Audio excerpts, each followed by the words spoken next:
नमस्कार मित्रांनो, आपल्या सर्वांचं शेतकरी अपडेट या चॅनलवरती स्वागत आहे।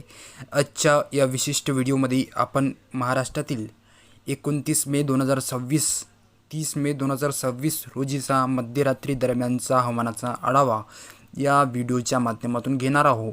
व्हिडिओला कुठे स्किप न करता व्हिडिओला शेवटपर्यंत नक्की बघा, जेणेकरून महत्त्वाची आणि उपयुक्त माहिती तुमच्यापर्यंत पोहोचत राहील। मित्रांनो, आता या ठिकाणी तुम्ही बघू शकत असाल, पश्चिम किनारपट्टी लगतच्या भागामध्ये 29 मे 2026 रोजी मध्यरात्रीच्या दरम्यान हवामानाचा जो वेग आहे, जो वादळी वाऱ्याची परिस्थिती या पश्चिम किनारपट्टी लगतच्या भागामध्ये आपल्याला रडारवरती तुम्ही बघू शकत असाल।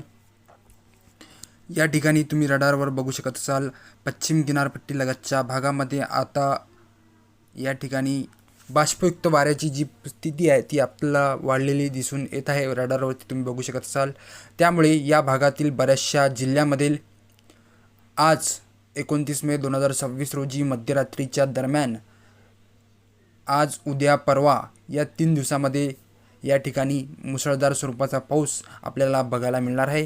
तर आपण इथे बघू शकत असाल, जो पश्चिम किनारपट्टी लगतच्या उत्तरेकडील जो भाग आहे, नंदुरबार झाला खानदेशमधला जो भाग आहे, नंदुरबार, साक्री, शिरपूर, धुळे या ठिकाणी मध्यरात्रीच्या दरम्यान आपल्याला मुसळधार स्वरूपाचा पाऊस वादळी वाऱ्यासह बघायला मिळणार आहे। त्यानंतर मालेगाव झालं, नाशिक, अव्वा, पेठ, नाशिक, जोहार, घोटी या ठिकाणच्या प्रदेशामध्ये सुद्धा आपल्याला मुसळधार स्वरूपाचा पाऊस मध्यरात्रीच्या दरम्यान बघायला मिळणार आहे। त्यानंतर इकडं बोईसर, वसई, विरार, त्यानंतर इकडं मुंबई झालं, ठाणे, बोईसर, वसई, विरार, उल्हासनगर, ठाणे, मुंबई, पनवेल या ठिकाणच्या प्रदेशामध्ये सुद्धा आपल्याला मुसळधार स्वरूपाचा पाऊस मध्यरात्रीच्या दरम्यान आपल्याला बघायला मिळणार आहे।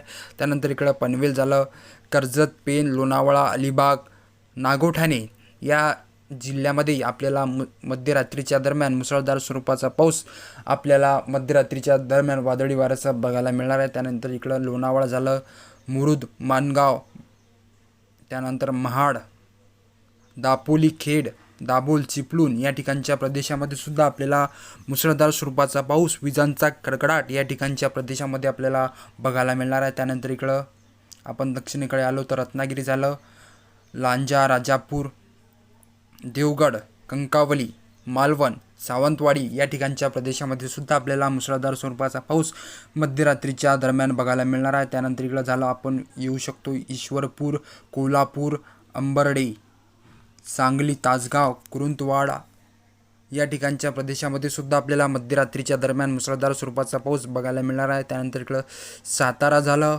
वाई, सासवड, पुणे, भोर, दौंड, इंदापूर या ठिकाणच्या प्रदेशामध्ये सुद्धा आपल्याला मुसळधार स्वरूपाचा पाऊस मध्यरात्रीच्या दरम्यान बघायला मिळणार आहे। त्यानंतर बारामती, दौंड, इंदापूर, सोलापूर, पंढरपूर, बार्शी, करमाळा या ठिकाणच्या प्रदेशामध्ये सुद्धा आपल्याला मुसळधार स्वरूपाचा पाऊस मध्यरात्रीच्या दरम्यान आपल्याला बघायला मिळणार आहे। त्यानंतर बार्शी झालं, धाराशिव, नलदुर्ग, लातूर जो मराठवाड्यातील प्रदेश आहे, लातूर या ठिकाणच्या प्रदेशामध्ये सुद्धा आपल्याला मुसळधार स्वरूपाचा पाऊस वादळी वाऱ्यासह बघायला मिळणार आहे। त्यानंतर इकडं जामखेड, अहिल्यानगर, श्रीरामपूर, छत्रपती संभाजीनगर, जुन्नर, अकोले या ठिकाणच्या, माथेरान या ठिकाणच्या प्रदेशामध्ये सुद्धा आपल्याला मुसळधार स्वरूपाचा पाऊस मध्यरात्रीच्या दरम्यान बघायला मिळणार आहे।